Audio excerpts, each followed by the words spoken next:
মন্ত্ৰীৰ কওক মহাৰাজ আজি বহুত দিন হ'ল গৰুৰ আশ্ৰমত থকা পুত্ৰ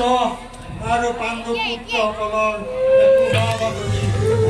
নাই এই বিষয়ে তুমিও মোক একো পাবৰ কাৰণে মোৰ মন একেবাৰে উত্তাল হৈ আছে মহাৰাজ সুন্দরভাবে বিরাজিছে পুত্র হবে জীবন দেখিছে সকলো বিদ্যা এটাই তাকৈ মহারাজ চিন্তাবি কোনো কারণ নাই শান্ত পৰিগল মোৰ উতলা হৃদয় এনেদৰে থাকক যেন মোৰ চেনেহৰ পুত্ৰগণ অবশ্যই মহাৰাজ মোৰ সেৰে হৰ ভাগিন এনেদৰেই থাকিব কিন্তু মহাৰাজ আপোনাৰ যদি আজ্ঞা হয় তেন্তে বেকত কৰোঁ মোৰ এটি কথা মহামন্ত্ৰী বেকত কৰা তোমাৰ মনৰ কথা মহাৰাজ হঠাতে অৰিয়া অৰিত লিপ্ত হয় ভীমৰ সতে দুৰ্যোধন গুৰুৰ আশ্ৰমে সেইটো চিন্তা হয় ঘটে বুলি কিবা অঘটন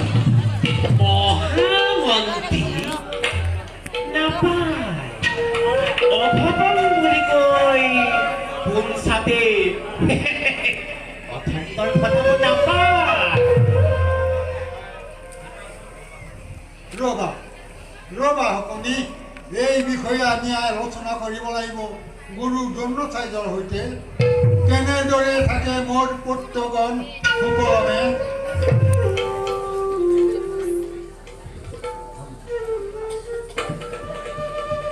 প্ৰহৰী প্ৰহৰী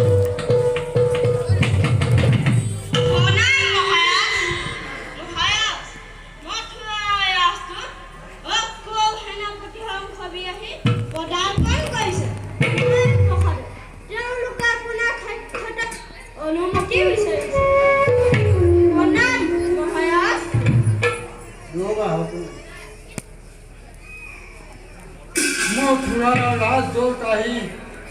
অসুৰ আৰু সংসবিৰে আমাৰ ৰাজ্যত কৰিছে পদাৰ্পণ যোৱা প্ৰহৰী অতি সোনকালে তেওঁবিলাকক ৰাজসভালৈ মাতি আনা